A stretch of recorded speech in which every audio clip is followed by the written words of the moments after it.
Welcome to Cellular Wisdom, your go-to podcast where we tackle health myths head-on, armed with insight, curiosity, and just the right amount of witty skepticism.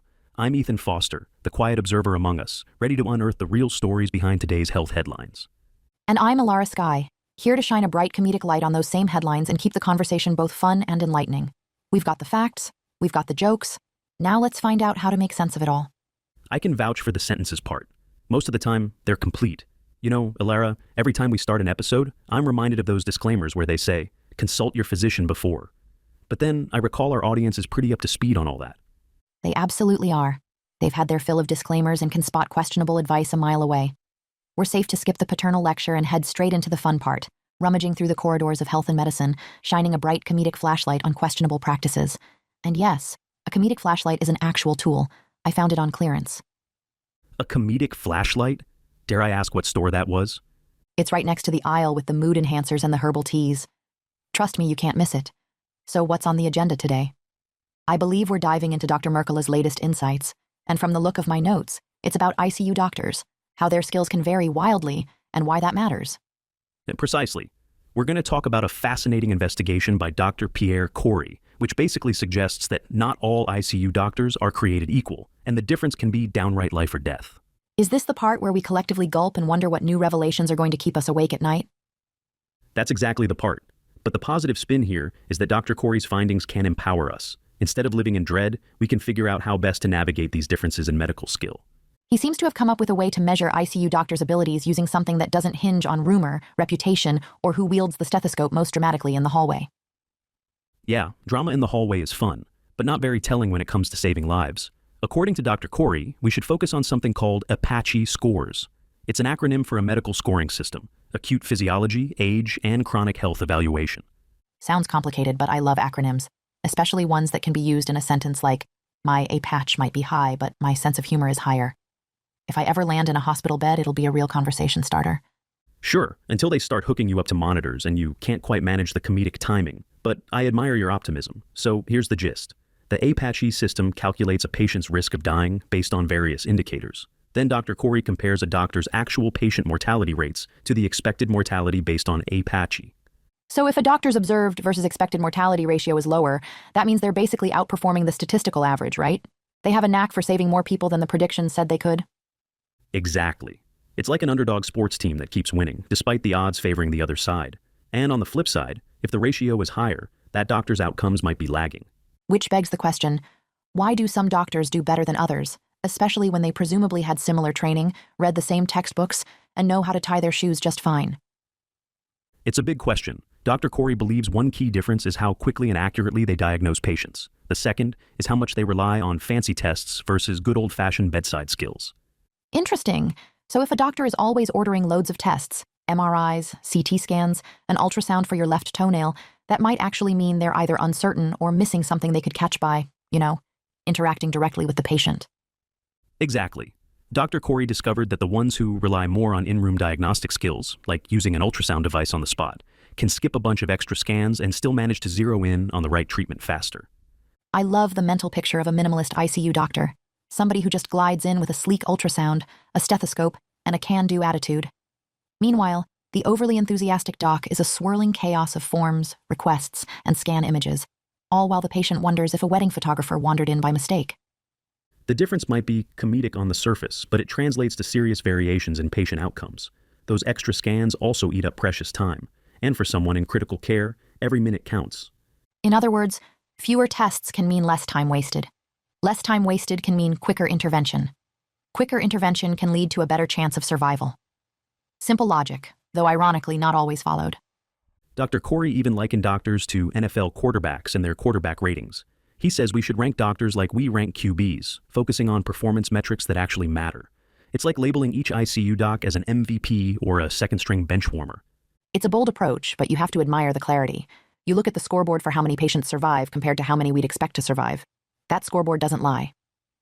In his own personal study, he discovered wide variances among 17 ICU doctors. And yes, he hid their identities with letters like Dr. G, Dr. E, and so on, just like they do in spy novels. I can almost see the cloak and dagger scenario. Dr. G, ordering the entire diagnostic menu again, I see. Meanwhile, Dr. E is leaning in the corner saying, Give me an ultrasound and watch me save lives with half the fuss. Dr. E, as it happens, turned out to be Dr. Corey himself. He was the one ordering the fewest tests, and he found that this minimalist approach correlated with better outcomes. It's counterintuitive to the average person, though, right? We're often taught more medical technology equals better care. So, in our heads, if a doctor orders a dozen scans, that must mean they're thorough. But apparently, it might also mean they're spinning their wheels. Exactly. Dr. Corey's data showed that someone like Dr. I, who nearly doubled everyone else in chest CT scans, was also the one with the worst numbers for patient survival. Ouch. That's like practicing your golf swing by hitting endless balls in the sand trap. Lots of action, but you're still stuck in the sand. So the big takeaway is that a less is more strategy can actually be a sign of expertise. It's not about ignoring tests that are genuinely needed. It's about focusing on what's truly necessary and using skillful observation to fill in the rest. We might call it medical minimalism. Not the kind that disregards legitimate care, but the kind that says, if I can figure this out now, I don't need to order every test known to humankind. That approach seems to yield better survival rates, and Dr. Corey wants to see more health systems measure ICU docs with something more meaningful than where did they go to med school, or how many certifications do they have posted on their office wall. Good point, because historically, the best doctor might just be the one with a fancy diploma or a big reputation. But as Dr. Corey notes, those things don't always correlate with actual skill in a life or death scenario. He also notes it can be tricky to publish these findings in a mainstream journal. Imagine the controversy if a hospital starts publicly rating its ICU docs like an NFL draft. People would be up in arms. Probably more than up in arms.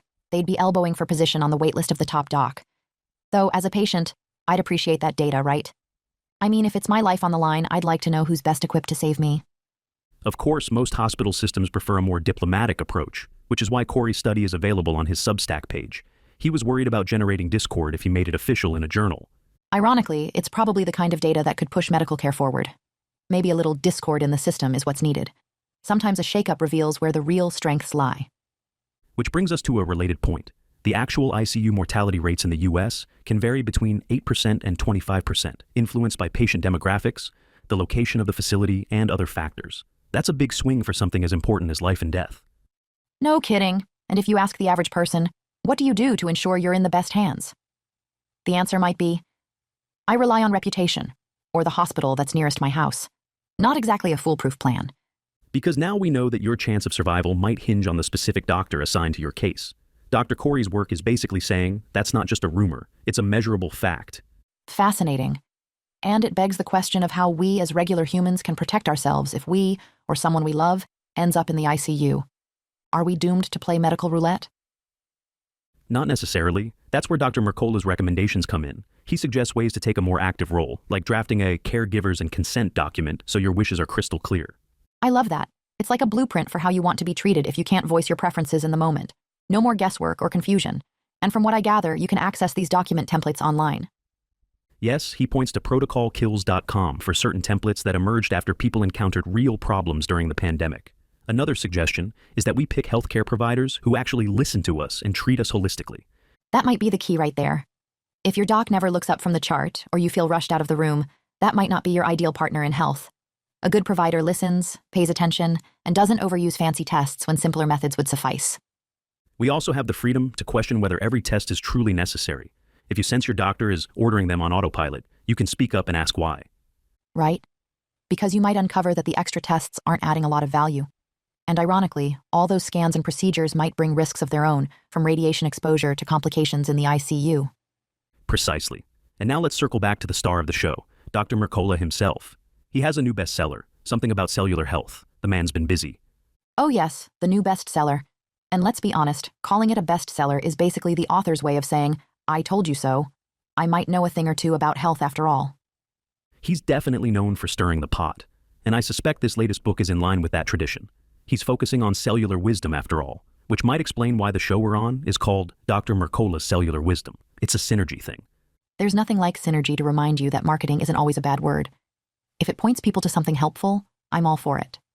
Absolutely. And here's the tie-in. Understanding the variability among ICU docs, plus knowing how to advocate for yourself, is all part of that deeper cellular wisdom. Because it's not just about following orders blindly, it's about actively participating in your healing process. That's the deeper message. You're not just a passenger in your own health journey. You can be a co-pilot. You might not have the medical degree, but you do have questions, concerns, preferences, and the right to speak up.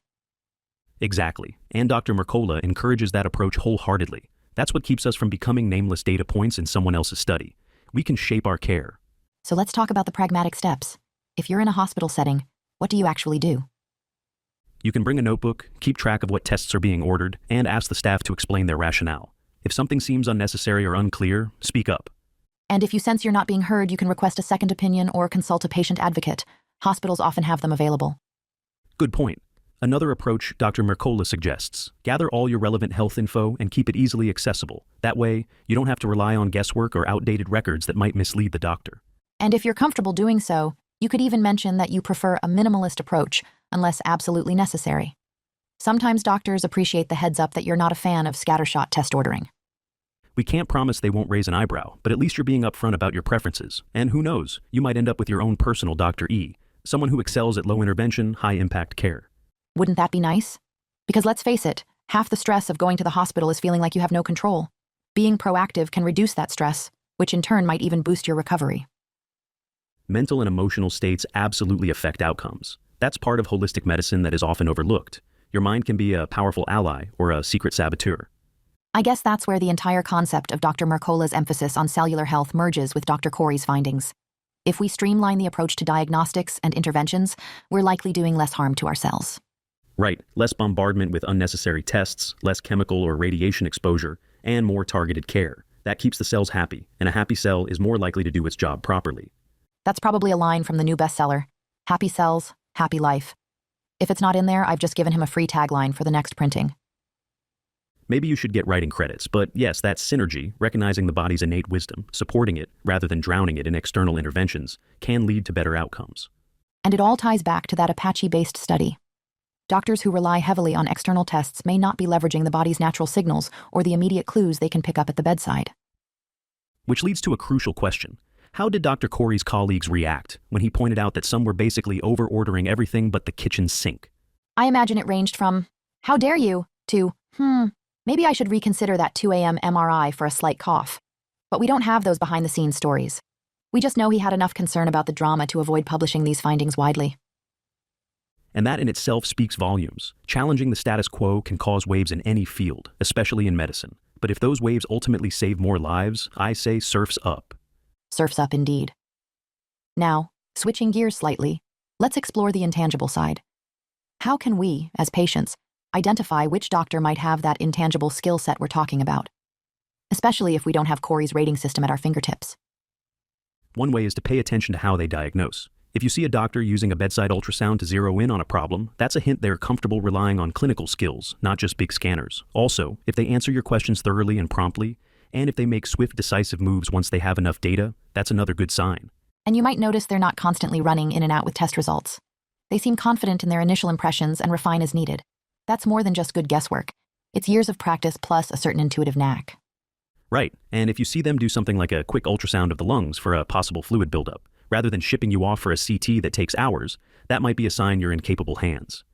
That's when I'd give them a mental pat on the back. You go, minimalist doc. Thank you for not turning me into a radioactive exhibit in the hospital corridor. You could call them the MacGyvers of the ICU. Less equipment, more ingenuity. Who doesn't love a good MacGyver reference? People born after 1990 might not catch it, but I'm still in. You know, it's also good for the hospital bottom line. Fewer tests mean fewer costs. Granted, some administrators might want those costs if they lead to bigger revenue, but that's another conversation. It sure is, but from a patient perspective, yeah. Less cost, potentially less risk, and possibly better outcomes. It's a triple win scenario.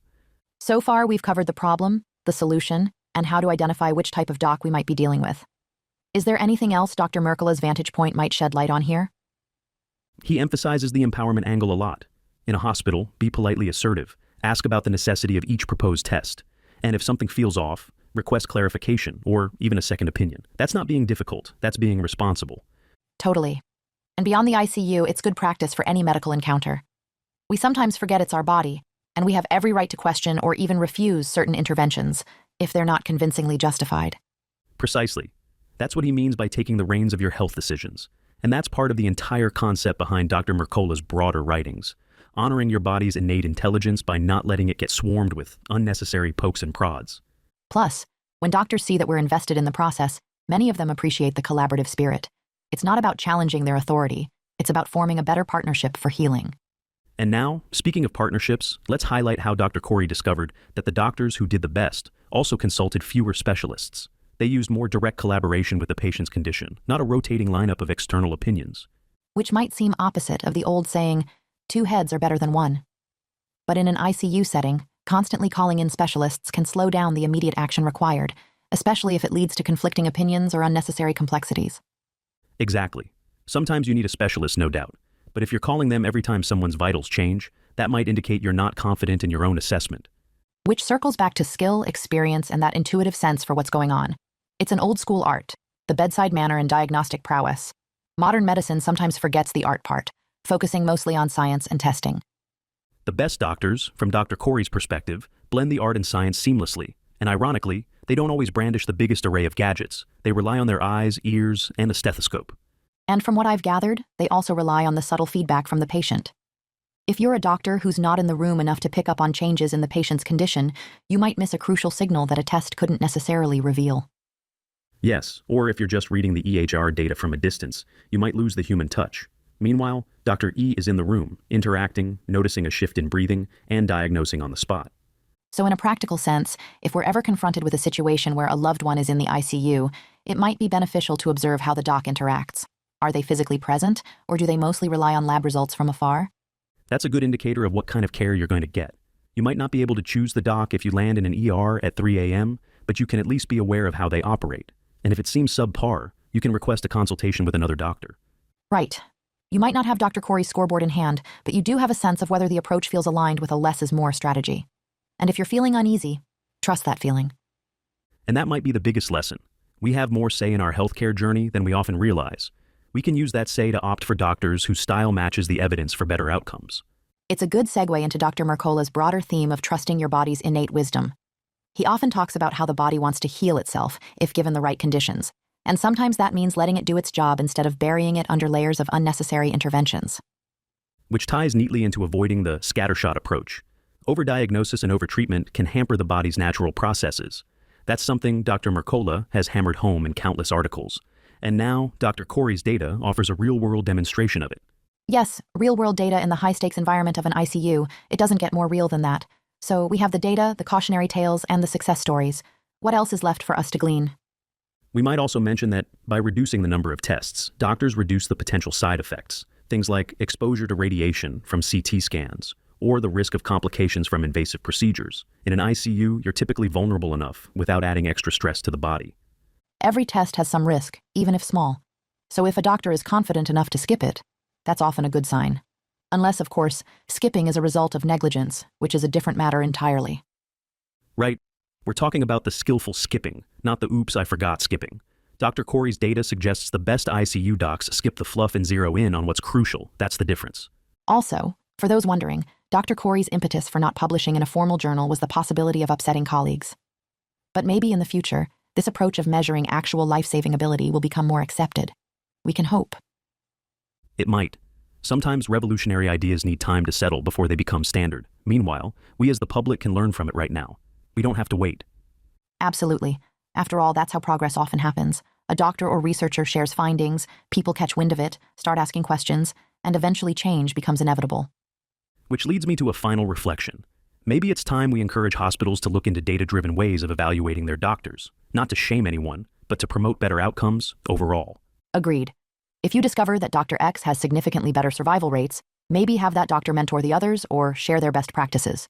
Collaboration can lift everyone's performance. A rising tide lifts all ships, and if that tide is knowledge about how to save more lives, then let's get those tides rolling. I second that. Now, Ethan, we'd be remiss if we didn't mention Dr. Mercola's knack for quizzing his readers. There's always that take today's quiz to see how much you've learned moment. Yes, though our quiz here might be more of a rhetorical question. Are you ready to become an active participant in your healthcare, or are you content to let the medical system do what it will? We're hoping the answer is the former. If our listeners have made it this far, I suspect they're more than ready. So maybe the question is, when you or someone you love ends up in the hospital, will you keep Dr. Corey's insights in mind and remember that less can be more? That's the real quiz, and no pass-fail grade here. It's a self-evaluation. If we all do our part to steer the conversation, we might change healthcare from the inside out. It's inspiring, in a weird comedic way, that we can talk about ICU mortality and still feel empowered by the end of it. Usually that's a grim conversation. But that's the beauty of comedic flashlight, right? We shine it on grim corners and discover you can glean hope and humor from them. That's part of the mission of this show. And it lines up perfectly with Dr. Mercola's theme. We can take serious topics, like your chance of survival in an ICU, and approach them with both levity and depth. The end result is practical knowledge that can spark real change.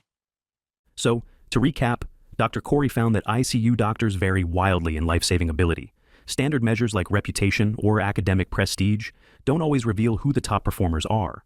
Instead, an objective system like Apache plus a doctor's observed expected mortality ratio can reveal who's truly excelling.